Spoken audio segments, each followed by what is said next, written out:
தீர்த்தவாரி அப்படிங்கும்போது கடவுளே இறங்கி அந்த குளத்துல ஸ்நானம் செய்வார்.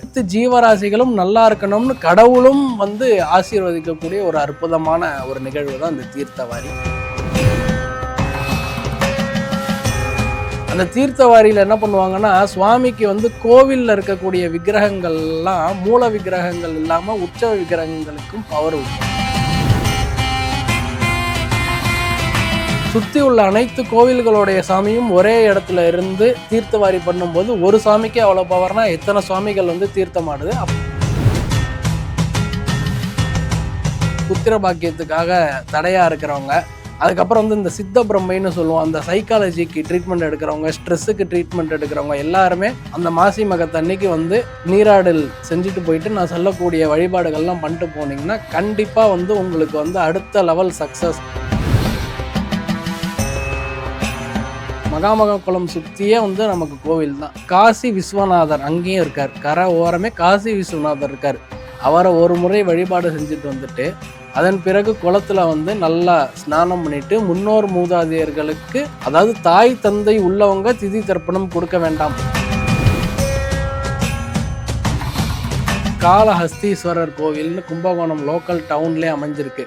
அந்த கோவிலில் இன்னொரு ஒரு விசேஷம் என்ன அப்படிங்கிறத பார்க்கும்போது 18 திருக்கரங்கள் கொண்ட துர்க்கை அம்மன் வந்து அமையப்பெற்ற ஆலயம் அப்படிங்கிறது அந்த ஆலயம்.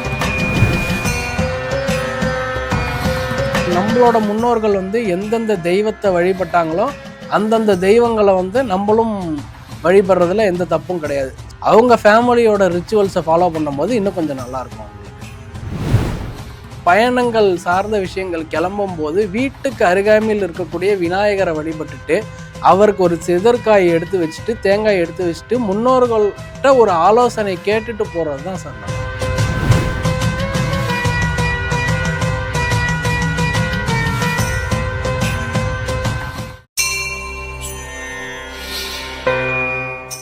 புரோக் பக்தி நேயர்கள் அனைவருக்கும் வணக்கம். நான் உங்கள் ஜோதிடர் சிவதனுஷையர். இன்றைக்கி நம்ம பார்க்கக்கூடிய தலைப்பு என்ன அப்படிங்கிறத பார்க்கும்போது மாசி மகம். இந்த மாசி மகம் அப்படிங்கிறது மக நட்சத்திரம். குறிப்பாக வந்து இந்த சூரிய பகவான் கும்பராசியில் வந்து பிரவேசம் அடையக்கூடிய காலங்கள் தான் மாசி மாதம்னு சொல்லுவோம். குறிப்பாக அதில் வரக்கூடிய நட்சத்திரம்ன்றது மக நட்சத்திரம். அப்போ சூரியன் அப்படிங்கிறவர் வந்து கர்மகாரகனான சனி பகவானோட வீட்டில் லாபஸ்தானத்தில் போயிட்டுருக்காரு காலபுருஷனுக்கு. ஸோ அப்போ சனி பகவான் அப்படிங்கிறவர் தான் கர்மா. குறிப்பாக அதில் வந்து சனி பகவான், அதாவது வந்து சனி பகவான் வீட்டிலேருந்து கர்மகாரகன் வீட்டிலேருந்து சூரிய பகவான் என்ன பண்ணுறாருனா கேது நட்சத்திரம் வாங்கிய நம்மளோட மக நட்சத்திரத்தில் இருக்கக்கூடிய சந்திர பகவானை பார்க்குறாரு. ஸோ அப்போ நம்ம மனசில் உள்ள கெட்ட கர்மாக்கள் அனைத்தும், நம் முன்னோர்கள் செஞ்ச கர்மாக்கள் அனைத்தும், இதெல்லாமே வந்து நீங்கக்கூடிய ஒரு அற்புதமான நாள் தான் இந்த மாசி மகம் அப்படின்னு சொல்லக்கூடிய நாள். ஸோ அப்போ இந்த மக நட்சத்திரம்ங்கிறது வந்து காலபுருஷன் ரிலேட்டடாக எடுத்துக்கிட்டிங்கன்னா சிம்ம ராசிங்கிறது 5வது ராசி. அப்போ நாம் செய்த குற்றம், முன்னோர் செய்த குற்றம், இது போன்று 7 தலைமுறை செய்த குற்றத்தை நீக்கிறதுக்கான அற்புதமான வாய்ப்பு நமக்கு கிரக ரீதியாகவும் இயற்கையும் பிரபஞ்சமும் ஏற்படுத்தி கொடுத்தது தான் இந்த மாசி மகம். சார் நான் காசிக்கு போகிறேன், என்னோட கர்மாக்கள்லாம் கழியலை, நான் அன்னதானம் போடுறேன், என்னோட கர்மாக்கள்லாம் கழியுமான்னு கேட்டிங்கன்னா கர்மாக்கள் வந்து ஒரே எதிரியாக டீஆக்டிவேட் யாருக்குமே ஆகாது. கர்மாக்களை வந்து நம்ம செய்யக்கூடியதை குறைத்து கொள்ளலாம், அவ்வளோதான். ஸோ அப்போ இந்த மாதிரியான நாட்கள், விசேஷ நாட்கள் எல்லாம் வரும்போது நம்ம என்ன பண்ணலாம் அப்படிங்கிறத பார்ப்போம். இந்த மாசி மகம் வந்து கண்டிப்பாக யார் யார் வந்து கும்பகோணம் சென்று நீராட வேண்டும்ன்றதை நம்ம இப்போ பார்ப்போம். குறிப்பாக கிரகச்சேர்க்கையை எடுத்துக்கிட்டோம்னா சூரியன் ராகு கேதுவோட இணையிறது.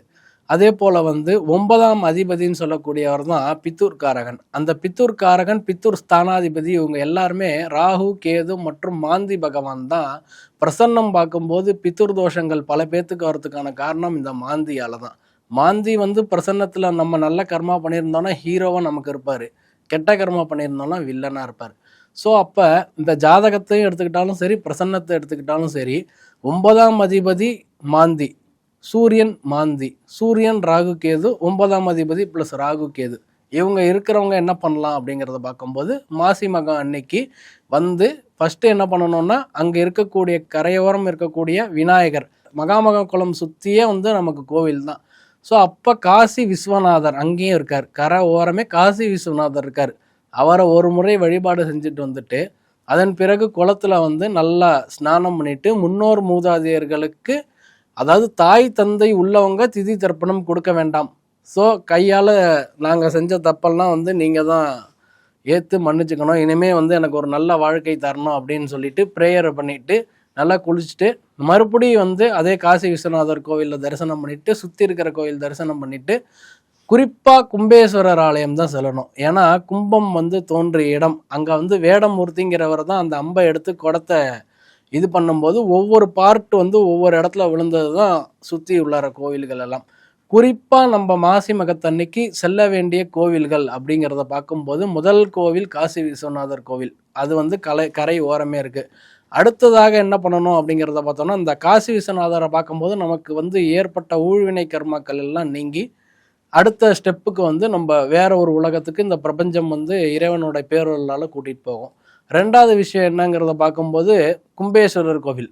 அப்போ அந்த கும்பேஸ்வரன் கோவில் எதுக்கு சொல்கிறோம் அப்படிங்கிறத பார்க்கும்போது கும்பராசியில் தான் சூரியன் போயிட்டு கேதுவனோட நட்சத்திரம் வாங்கின சந்திரனை தரிசனம் பண்ணுறாரு, அதாவது பார்க்குறாருன்றது விஷயம்.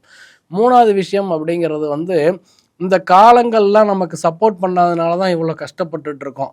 ஸோ அப்போ அந்த காலத்தை வெல்றதுக்கு காளஹஸ்தீஸ்வரர் கோவில்னு கும்பகோணம் லோக்கல் டவுன்லேயே அமைஞ்சிருக்கு. அந்த கோவிலில் இன்னொரு ஒரு விசேஷம் என்ன அப்படிங்கிறத பார்க்கும்போது அஷ்டதச புஜ துர்கை இருக்காங்க. ஸோ அப்போ அஷ்டதச புஜ அப்படிங்கிற போது 18 திருக்கரங்கள் கொண்ட துர்கை அம்மன் வந்து அமையப்பெற்ற ஆலயம் அப்படிங்கிறது அந்த ஆலயம்.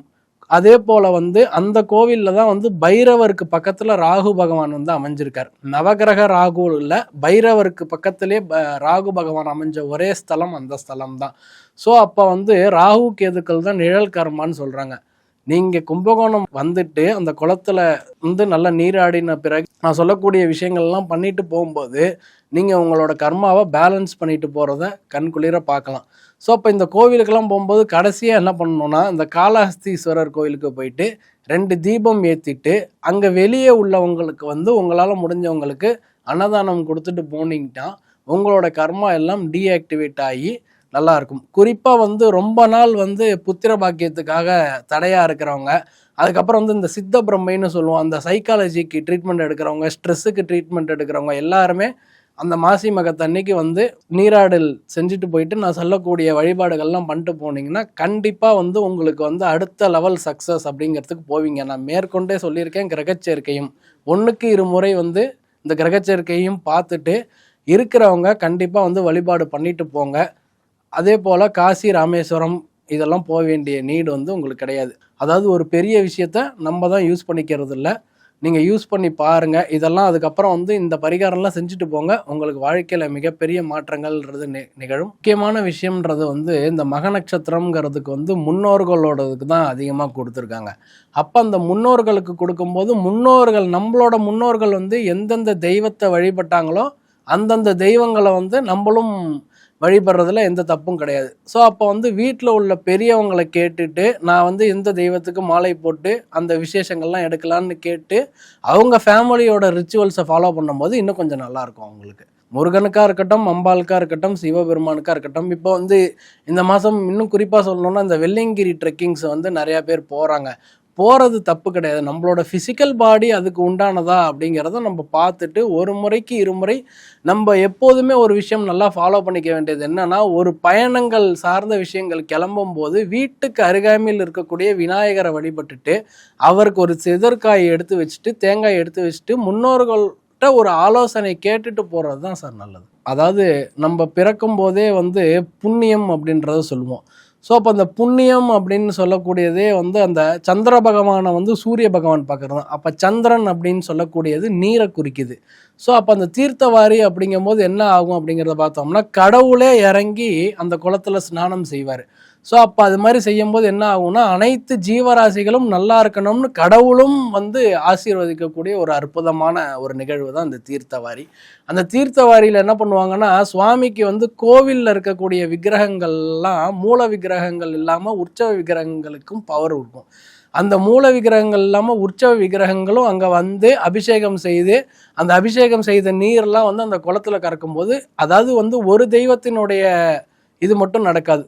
சுற்றி உள்ள அனைத்து கோவில்களுடைய சாமியும் ஒரே இடத்துல இருந்து தீர்த்தவாரி பண்ணும்போது ஒரு சாமிக்கே அவ்வளோ பவர்னா எத்தனை சுவாமிகள் வந்து தீர்த்தமாடுது. அப்போ நிறைய இன்னும் கொஞ்சம் கூடுதலாக எல்லா சுவாமியோட அனுகிரகமும் கிடைக்கணும்ட்டு எல்லா சாமியும் வரும். வசதி வாய்ப்பு இருக்கிறவங்க, என்னால் டிராவல் பண்ண முடியும்னு நினைக்கிறவங்க என்ன பண்ணுவாங்கன்னா, கும்பகோணம் வந்து நான் சொல்லக்கூடிய மேற்கொண்ட முறைகளை செஞ்சுட்டு போவாங்க. இப்போ வர முடியாதுன்னு நினைக்கிறவங்க என்ன பண்ணலான்னா, அதாவது அரச மரம் இருக்கக்கூடிய ஒரு விநாயகருக்கு போயிட்டு அபிஷேகம் செஞ்சு வஸ்திரம் சாத்திட்டு தீபம் ஏற்றிட்டு, குறிப்பாக வந்து குழக்கட்டைன்னு சொல்லுவோம், இந்த குழக்கட்டையை வச்சு நைவேத்தியம் செஞ்சுட்டு வரப்ப கண்டிப்பாக அவங்களுக்கு நிவர்த்திங்கிறது உண்டு. சென்னையில் எங்கேயாவது ஒரு அரசமர விநாயகர் இருப்பாங்க, தேடுங்க, கண்டிப்பாக கிடைப்பாங்க. பிராப்தம் இருக்கிறவங்க யூஸ் பண்ணிக்கோங்க. பொதுவான விஷயங்கள்ன்றதை பார்க்கும்போது முன்னோர்களுக்கு வந்து படையல் வைக்கக்கூடிய பழக்கம்ன்றது வாழை இலை போட்டு அரிசி, வெல்லம், பருப்பு, எள்ளு, பழங்கள் வகைகள், காய்கறி வகைகள், குறிப்பாக வாழைக்காய் வைப்போம். சார் இதெல்லாம் செய்ய முடியாதவங்க என்ன பண்ணலாம் அப்படின்றத முன்னாடியே கேட்டிங்க. கர்மா அவங்களுக்கு அலோவ் பண்ணாதுன்னு சொன்னேன். ஆனால் அப்படி கிடையாது. அதுக்கும் சிம்பிளிஃபிகேஷன் நம்ம வச்சுருக்கோம். என்ன அப்படிங்கிறத பார்க்கும்போது அதாவது எல்லா இடத்துலையும் இப்போ பசுமாடு இருக்குது சார். பசுமாடினுடைய நடமாட்டங்கள் அப்படிங்கிறது இருக்குது. பசுமாடும் ஒரு வகையான வந்து முக்கோடி 38 அந்த தேவர்கள் எல்லாருமே இருக்காங்க அப்படின்றத சொல்லுவாங்க. ஸோ அப்போ வந்து அந்த தேவர்கள் இருக்கும்போது என்ன ஆகும், அதாவது அந்த தேவர்களுமே வந்து நம்மளுடைய முன்னோர்களாக அந்த பசுமாடோட கனெக்ட் ஆகிருப்பாங்க. அப்போ அந்த பசுமாட்டுக்கு வந்து நம்ம வந்து ஒரு தலவாழை இலை போட்டு பச்சரிசி, வெல்லம், அதுக்கப்புறம் அகத்திக்கீரை, வாழைக்காய், வாழைப்பழம் இதெல்லாமே நோட் பண்ணி வச்சுக்கோங்க. இந்த வாழைக்காய், வாழைப்பழம், அதுக்கப்புறம் வந்து பச்சரிசி, கீரை, அகத்திக்கீரை வச்சுட்டு ஒரு வெல்லம் வச்சு நம்ம வந்து தண்ணி ஊற்றி அதை அப்படியே அழகாக கரைச்சி வச்சிட்டோம்னா அந்த பசுமாடு சாப்பிட்டுட்டு போனாலே நமக்கு போதுமானது. அந்த தோஷங்கள் எல்லாமே நீங்கிடும். இது போல் செஞ்சுட்டே வாங்க. அடுத்த ஒரு காணொளியில் நம்ம சந்திப்போம். அதுவரை உங்களிடமிருந்து தற்காலிகமாக விடைபெறுகிறேன். நன்றி, வணக்கம்.